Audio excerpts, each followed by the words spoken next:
Yes, okay.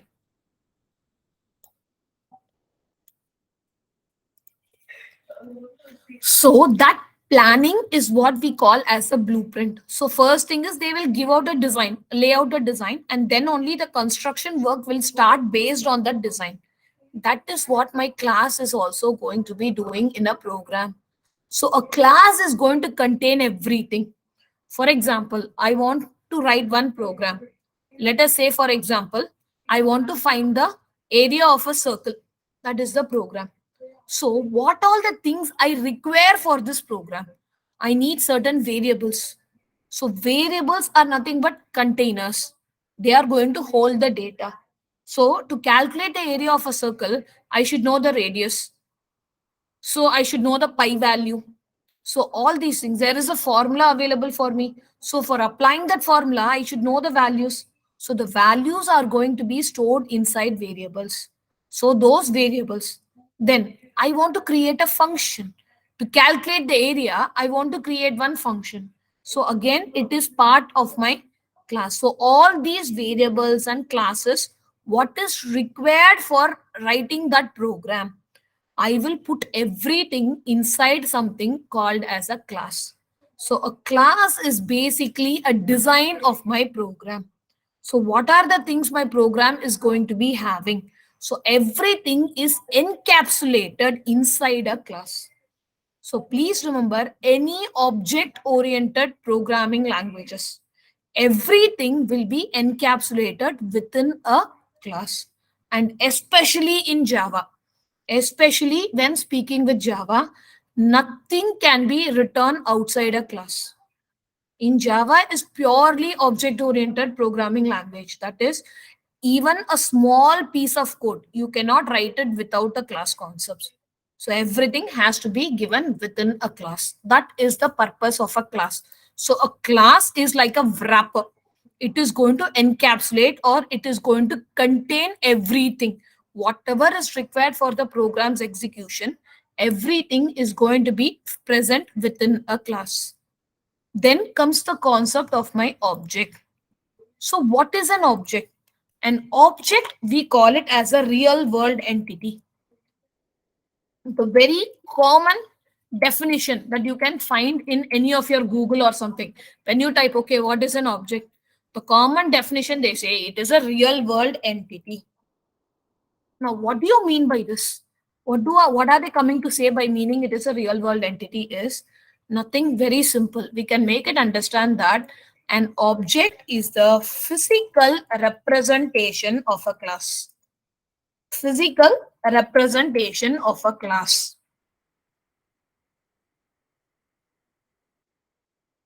This is what an object is. Okay, imagine you're having a class. I'm having a classroom. Okay, I'm having a classroom. So, classroom, what it is going to contain? It is going to contain a empty space, maybe some chairs, maybe a projector, maybe a board, marker. All these things will be there in a classroom. But who makes use of that classroom? Students. So, unless until the students are there, a classroom is just an empty space, nothing else. So, the person who is going to make use of that classroom physically is nothing but my object. So, here also, that is the work of an object. So, an object is nothing but the physical representation of a class. Now, let us try to understand both of these terminologies, that is, my classes and my objects, with some real world examples, real time examples. So, example number one, let us consider a banking application. So, I am going to create a banking application, or let us say SBI, State Bank of India. I want to create an app for that. Now, what are the things a bank will offer? We all use net banking, mobile banking. So applications are there. So what are the things a bank is going to offer? So they will have lot of different scenarios, right? So one is you will have to have all the details. So who is the person who is holding the account? Name of the person. What is that account number? What type of account it is? Is it a savings account? Is it a Current account, what type of account it is. Okay, what is the account balance? Okay, so like this, what is the the person's address, the person who's holding the bank account, what is his address, what is his mobile number, what is his email id, what is his Aadhaar card number, what is his PAN card number. So like this, we will be having so many informations we will be collecting about that particular account holder. Okay, who is the nominee for his account? Like this information is going to keep on going. All these informations are going to be stored in form of variables. So in a programming language, maintaining all these data, we call it as a variables. Now, apart from this, what other things bank will offer? I can transfer. Fund transfer is there. So from my account, I can transfer to your account money and all. So fund transfer option is available for me. Then statement checking. I can print the statement. If I want every year, I have to file the IT. So for filing IT, I need the bank statement. So month on month, bank statement is required. So I can take the statements from here. Then I can do mobile recharge in a bank itself, bank account itself. We do recharge options are there. So like this, so many different features are available in a bank. So let us say mobile recharge or any recharge, any other facilities. So DTH recharge, mobile recharge, some things like that. Then I can check the account balance. Okay, what is the balance that is there? So I can check my account balance. Then I can pay some bills, bill payments. Like I have a credit card account, I have to pay the bills and other things. So that is there. So like this, different things I can do in my bank account. All these are called as functionalities or functions. So all these are nothing but functionalities or what we call as functions, different actions. Functions are nothing but actions. So these are the things that I can do with this mobile application. So I will have variables, I will have functions, everything together. Okay, where to group all these things? How to group all these things into a single what is a single unit? For that only I am going to go for the purpose of classes.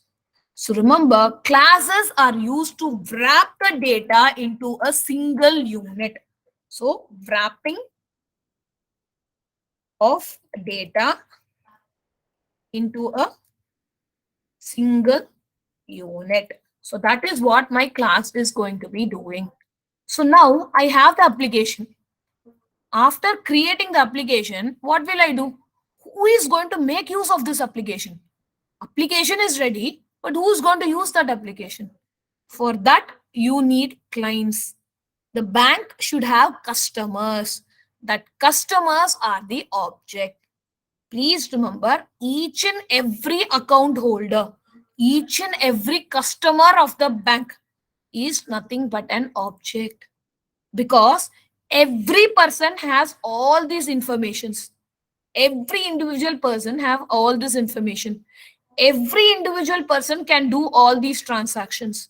So whatever you are creating inside a class, that is common to all of my objects. So next point is, it is nothing but the physical representation of a class. Second thing is, for a class, you can create n number of objects. Create n number of objects. There is no restriction. So a bank can have n number of customers. So each and every customer will have all these properties, all these variables, all the functionalities will be made available to each and every object of this particular class. That is a real-time example of a classes and object. So as I said, classes is nothing but everything, whatever is required for the program. Grouping all these things together, I make use of the class. And object is how I make use of the attributes of a class. So whatever is present inside a class, I will make use of it with the help of my objects. So this is one example. This is one example. Okay, let us try another example.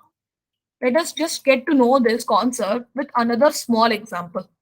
See, all of us in our day to day life, we make use of buckets, mugs for taking bath and for various other activities. Okay, washing, everything we make use of buckets and mugs. How do they create that buckets and mugs? Have you ever thought about that? Okay, how do they create a bucket? Not one bucket. The same way they are creating hundreds or thousands of buckets. So how are they able to do that? So what is the thing they are going to do? First, they are going to create something called as a mold. They will create a mold. A mold is nothing but a shape. So first thing they will create a mold, and then based on that mold, they will melt the plastic and pour the plastic inside that mold. So it will take the shape of the mold. Whatever is the mold shape, the object is going to get created in that format. So the mold is a class. All the buckets or the mugs that you are producing are the objects of that class. So a class is like a template, I told you. So it is like a model. And all that we are going to create, physical representation of a class, is nothing but an object. So another real-time example of a class and an object. Now, I told you about the buildings. Okay, I told you about the concept of a building. I told you class is like a blueprint. So every building that you're constructing, that building is nothing but an object. Who is going to make use of that blueprint? So nothing but the construction of the building. So that building is nothing but my object. Another example you can take. For example, let us say iPhone 13, 13 Pro is the model. Now, I have an iPhone 13 Pro. You also have an iPhone 13 Pro. Both the models are the same, right?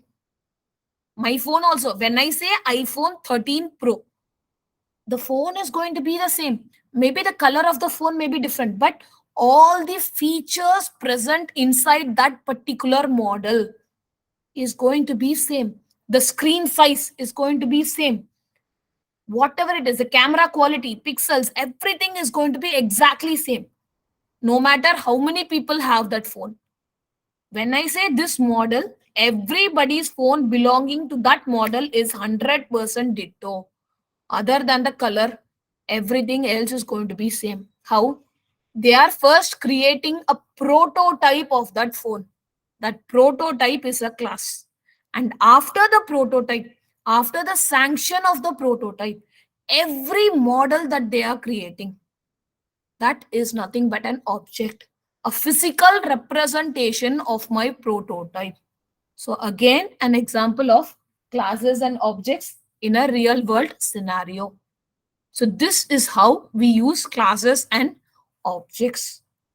Right. Now coming to the next concept of your oops, abstraction and encapsulation. This the two next concepts we are going to be discussing about abstraction, encapsulation. Abstraction means showing only the essential details. So what do you mean by abstraction? Showing only the essential details. Okay, then you have something called as encapsulation. Encapsulation means hiding of data. Hiding of data. So please remember, these two concepts are interlinked with each other. When one concept is there, we are making use of the other concept also. So abstraction and encapsulation are two interlinked concepts. Now, let us try to understand the concept. Okay, say for example, I want to send a mail. Okay, I want to send a mail.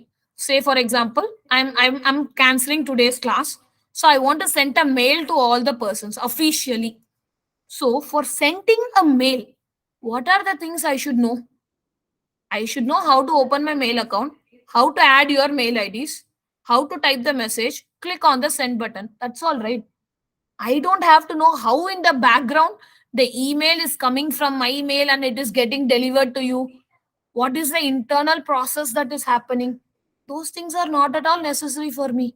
Why I should bother about all these things? So, the concept of abstraction means focusing or showing only the essential details. So, for me to send a mail, what are the essential details that is required? That is what is being shown to you. When you open your mail, when you go to your compose mail, what is shown to you? You have the URL where you will type the address to the person whom you have to send. Then you have the body of the letter. Then you have a send button. That's all. They are not telling you about the details of how the Gmail is taking the mail, what you're sending and delivering it to the other person, how it is breaking the mail into packets and sending it across the network. So, all those things are not given to us. So, just because all those things are not said to us, does that mean it is not there? No. Those data is hidden from us. Those data is hidden from the layman. Why? It is not necessary for you. For you, what is necessary is mail should go. That's all. So, focusing only on the essential details of what is required is called as abstraction, and hiding of all the other data is nothing but my encapsulation. Okay, let us say a simple example. The main purpose of encapsulation is data security. Everyone working on the project should not be able to access the data. Data can be accessed only by admins, only by certain people. So, like that, I want to give authentication, authorization for all those things in a programming world. How will I do it? With the help of encapsulation. Say, for example, your bank account balance is there. Can I say anybody can see my account balance? Anybody, you and me are not at all related. Can I show my bank account balance to you also? No, right? It should not be like that. So that is why what we do, whenever a person wants to see the account balance, they have to log in. You have your own user ID and password. So if you give that only, you will be able to see your account details. So that is nothing but security purpose. So you're not letting everyone access it. You're restricting the access. That restriction is what your encapsulation is going to be doing. Okay, so let us take another very simple, day-to-day example of abstraction and encapsulation. So let us say that, okay, so let us say that you are planning to buy a car. Okay, so it is like a dream. You want to buy a car. So you're going to a showroom. Okay, that showroom person is all welcoming you. Okay, it's asking, okay, what do you want? So fine. So you're saying like I have here come here to purchase a car. Okay, so he's asking, okay, what are the things you're looking for in a car? So generally speaking, what will you answer?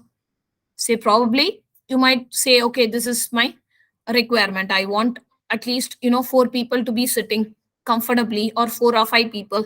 So I would prefer a petrol or a diesel car.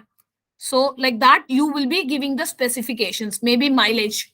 So, I want at least some 30 or 40 kilometers of mileage. So, like that, you will give your specifications. Cost. I want it within this cost. Then maybe color, because you're paying so much of lakhs of money. At least you want it in your favorite color. So you will say, okay, can I get it in this color? So you will ask for all these details to that salesperson. But imagine, will you ever ask him some questions like this? Will my car have tires? Will my car have doors? Will a car have an engine? Will you ask any details like that? No, right? So why are you not asking about and whether the car will have an engine or a tire? Because we all know without an engine it is not even a car. So definitely if it is a car, all these things are going to be there. So your focus is going to be only on the essential details. So just because you are asking only on the essential details does not mean other things are not present. Other things are also there, but we are not going to focus on it. That is nothing but my abstraction and encapsulation. Same way, is the salesperson ever going to give you a sales pitch like this? My car is the best car because it has 4 doors. It has four tires. It has an engine. Is he going to talk about all these things? No.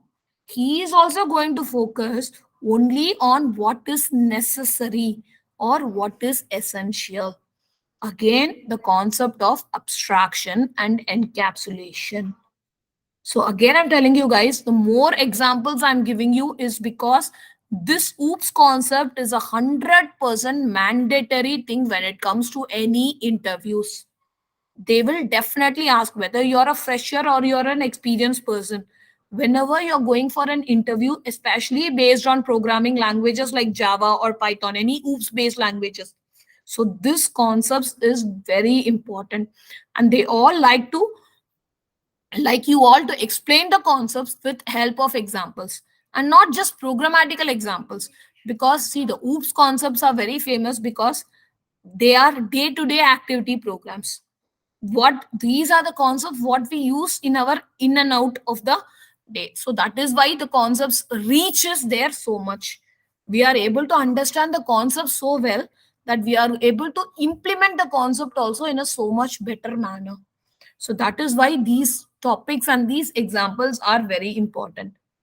Right. So same way, another very common example you can give for abstraction and encapsulation is that imagine you're going to buy an electronic product. Say, for example, you're buying an AC. So again, what are the things that will be given over there for you? They will give you informations like what is this, how do you make use of the AC. You will get an instruction manual. So the instruction manual will contain details. Okay, what how to switch on the AC. Okay, how to keep the temperature, how to switch it on, how to keep a timer. So all these informations will be there, but none of the AC manual will say how the air is getting converted, how the cool air is coming, how many wires, how many circuits are there inside the AC, which wire is connected to what. None of this information is given to you. And also, when you see the AC, how is it given? Everything is encapsulated within you, everything is surrounded in a plastic contain, I mean, a box type, and then only you're going to be getting it. So that is nothing but hiding of it. So why it is hidden? For security purpose. What if all the wires are outside? If someone touches it, if it becomes short circuit or water damage. So again, abstraction, encapsulation concepts. So this concepts is implemented in my programming language also. Abstraction in Java. Abstraction is enforced in two different ways. One is you have the concept called as abstract classes and methods. Abstract classes and methods. This is one way of implementing my abstraction. And then you have something called as interfaces. These two are the concepts in Java where we are going to implement my abstraction. So in a program, how to implement it? Same way, encapsulation. Encapsulation concept is implemented in Java with the help of something called as access specifiers. So access specifiers are a way of giving a restriction to your program. That is variables, functions, who can make use of it, who cannot. Like that, setting the restrictions, you can use your access specifiers. So, programmatically in Java, these are the concepts you will be studying to implement these concepts. Then, of course, the next concept what we have is inheritance. Okay, the next concept is inheritance. And I'm sorry, just give me 1 minute, please. I'll just get back. I'm sorry, guys. Okay.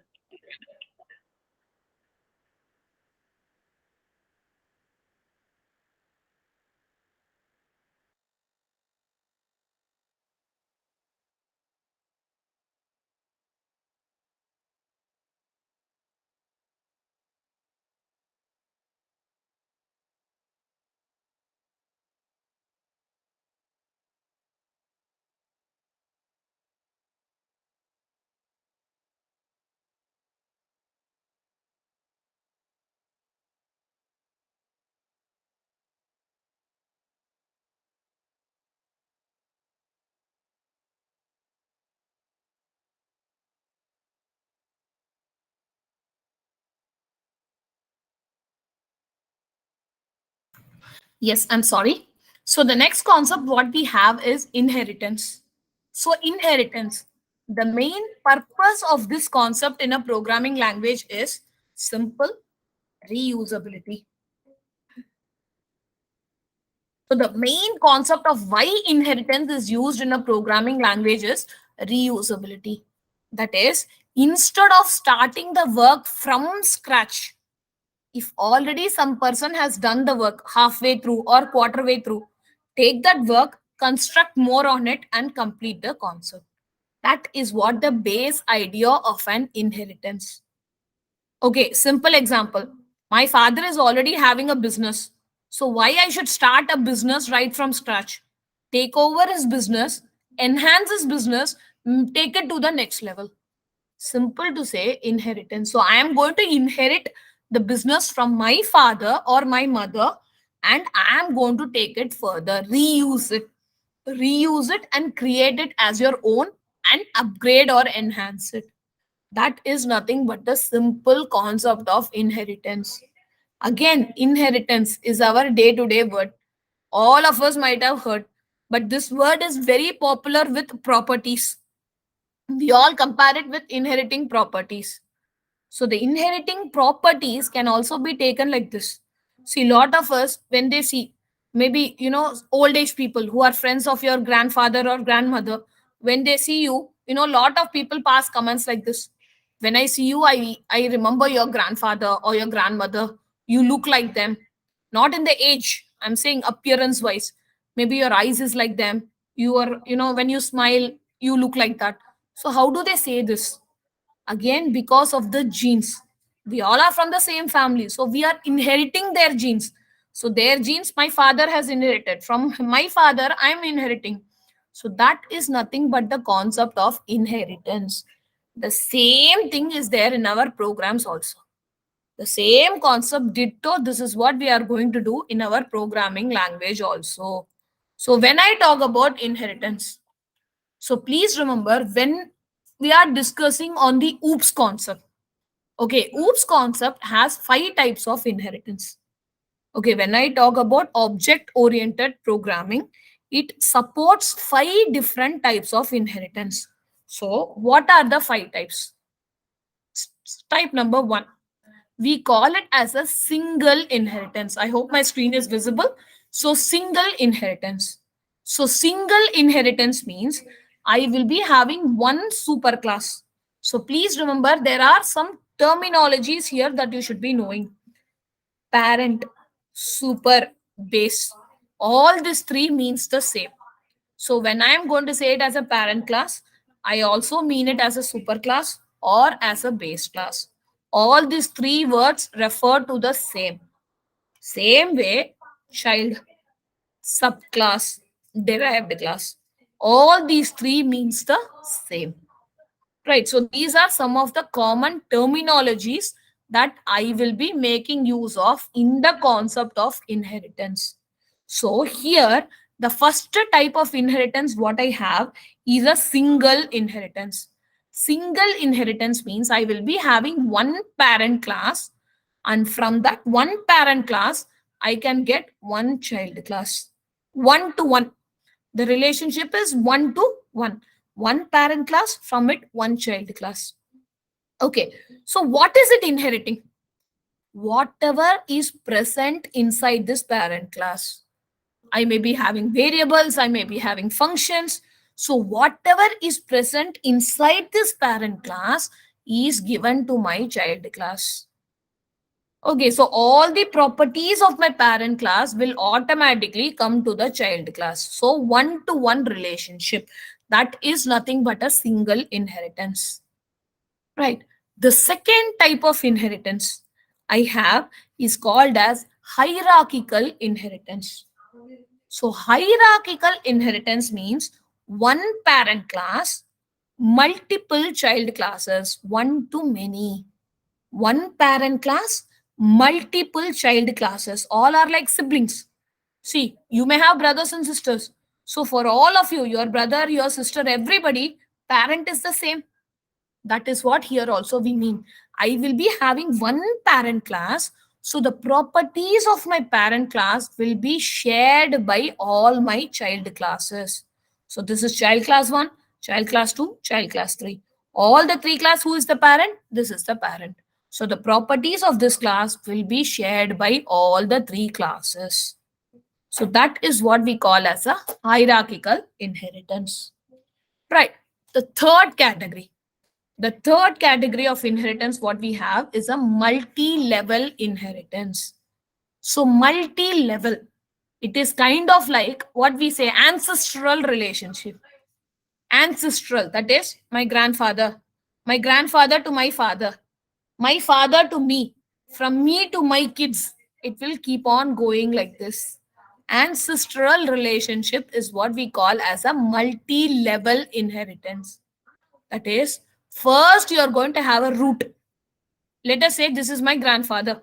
So from this class, I am going to have one child class. So this child is going to be my father. From this child, I am going to have one more child. So which is nothing but me. So the child class is going to act as a parent class for another child class. So please remember, first I will have a parent. This parent will have one child. Now this child will act as the parent for another child class. And it will keep on going like this. Now this child class 2 will act as a parent for another child class. So like that, it will keep on going in different levels.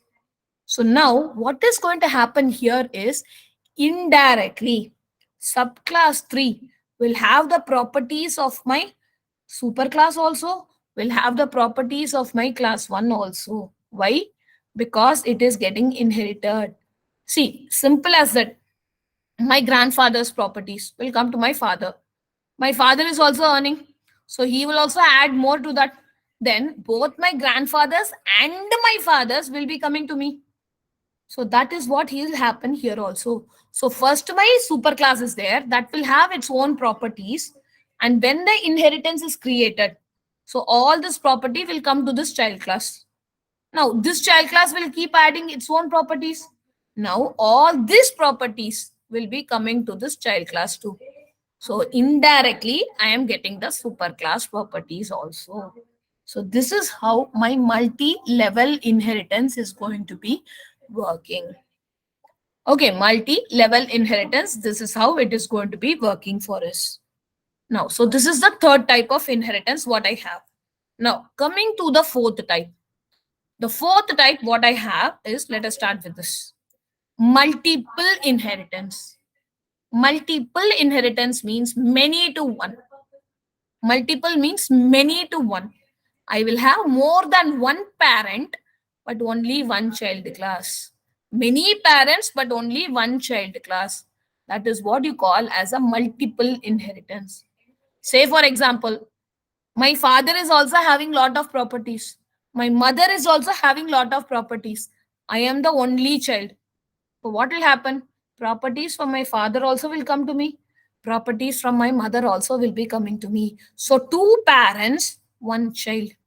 So same thing here. Properties of superclass 1 will come here. Properties of superclass 2 also will be coming to my child class.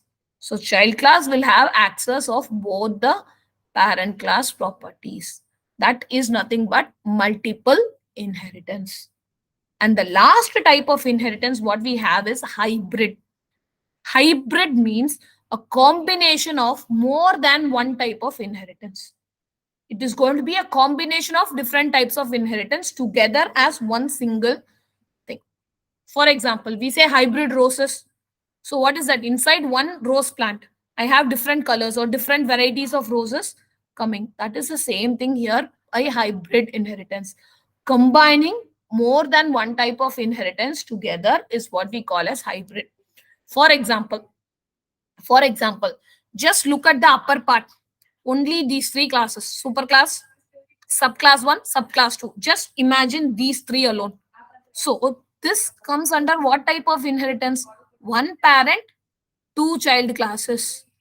One parent, two child classes. So this is a hierarchical inheritance. You remember, see what we saw here. Hierarchical, one parent, multiple child. This is what is happening here. Take only this much.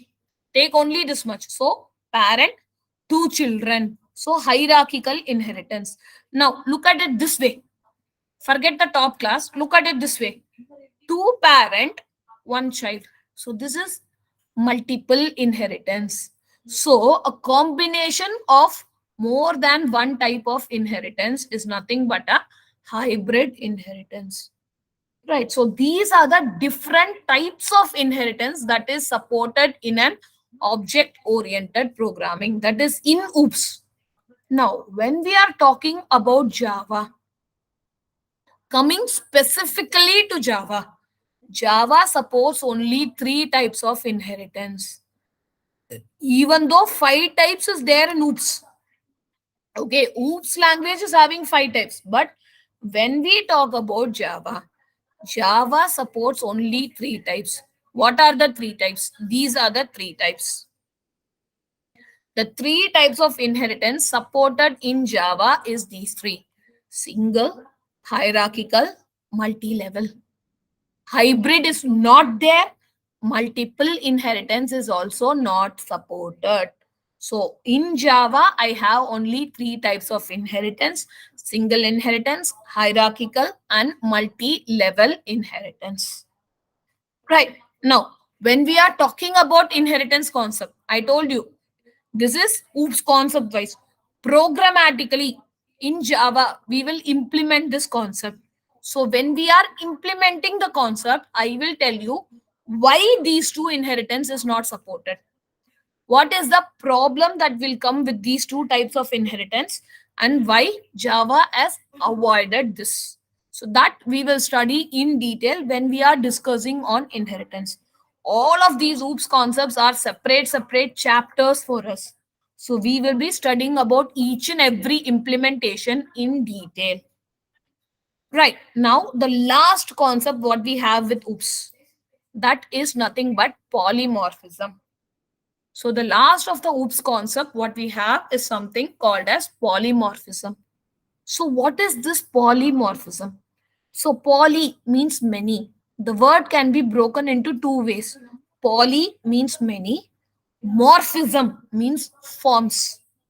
So it is the ability of an object to exhibit different behaviors. Single object, same object, going to exhibit different behaviors. That is what you mean by the term polymorphism. For example, a simple example. Okay, let us say I am saying 10 plus 20. So this plus is an operator. We all know arithmetic operation plus addition. So when I say 10 plus 20, it is going to give me the result as 30. It is going to give me the output as 30. Same plus operator, if I use it on a string, we have some terminology called as string. So what is a string? A string is nothing but group of characters. A string is nothing but a group of characters enclosed within within quotation. Enclosed within quotations. Say for example, my name. My name is a string because it is having a group of characters. So how will I write my name? I will give my name within quotations, within specifically within double quotations. I can be more specific. Within double quotation. Say for example, within double quotes, I am saying, okay, Anusha, this is a string. Same way, email ID. I am saying anusha.trainer@gmail.com. This is my mail ID. So again, this is a string because it is containing group of characters. So this group of characters can be, okay, it can be alphabets, it can be alphabets, it can be numbers, any numbers, digits, combinations, it can be any special characters, it can be any of this. So all these things together is what we call as a string. So this plus operator, when I apply on numbers like this, it is going to do an arithmetic addition. Same plus operator, if I apply on numbers like this, Here also what it is going to do? It is going to do only arithmetic addition here also. So this is a whole number. This is a number with some fractional or decimal values. So the plus operator will work here also. The same plus operator will work here also. But see, the same plus operator I am using on a string. Okay, the plus operator when I use on a string. Say for example, I am saying something like this. JA plus BA. If I apply it on a string, what it is going to give me is a string value like this. It is going to return something like this. That is, when I apply it on a string, it is going to do the work of concatenation. Concatenation, or what we call as joining. So operator is same. Same plus operator only. Here also I'm using the same plus. Here also I'm using the same plus. So the object is same, but it is exhibiting different behavior based on how I am going to make use of it. If I am going to use it on numbers, its behavior is different. When I am going to use it on strings, its behavior is different. So that is nothing but my polymorphism. So the ability of an object to exhibit different behaviors based on where you are going to make use of it. Based on where I'm going to make use of it, it is going to be exhibiting different behaviors. Okay, see, at the starting of the soups concept, I told one thing. I told a classroom and I told everybody present inside the class is an object. Every student is an object. Now, let us consider that example. So, I'm saying every person is an object. So, in a classroom, how do you behave?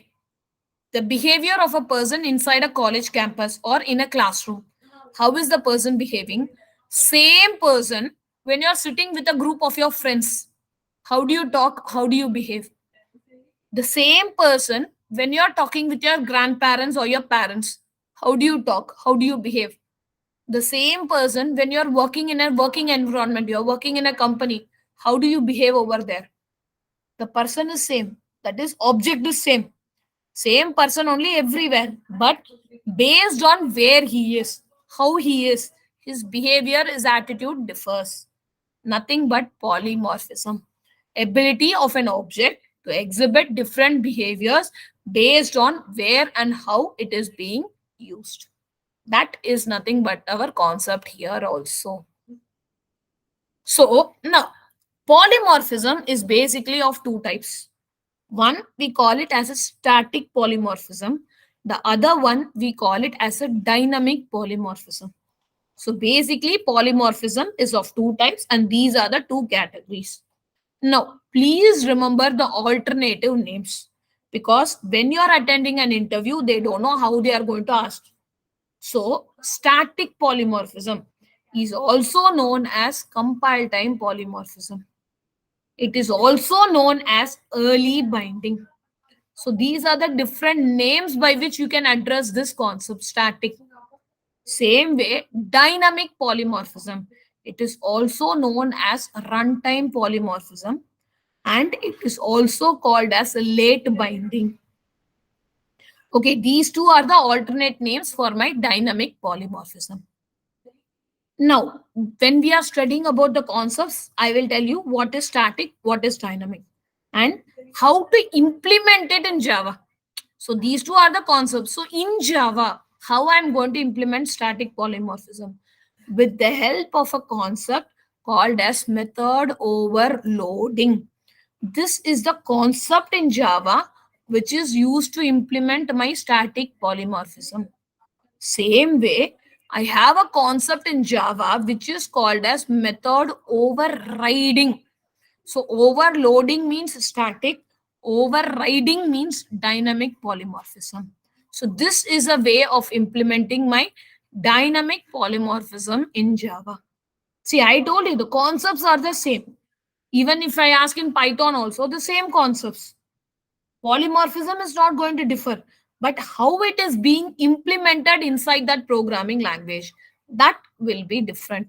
Same thing when I talk about C++, oops. Static polymorphism, I will have overloading, method overloading, operator overloading. Dynamic polymorphism, I will have the concept called as virtual functions. So, like that, every programming language implementation will be different, but the concept of polymorphism in anywhere it is going to be the same for us. So, this is the way of implementing it in Java. Again, as I said, method overloading is a separate chapter we'll be studying, and overriding is again a separate chapter which you will be learning further in your classes. Right. Now, these are all the OOPS concepts. So the overall OOPS concepts is all of this. So this concepts you should be very clear on. So asked anytime, you should be able to answer what the concept is and also come up with a proper example of those concepts. That is what is very important for this.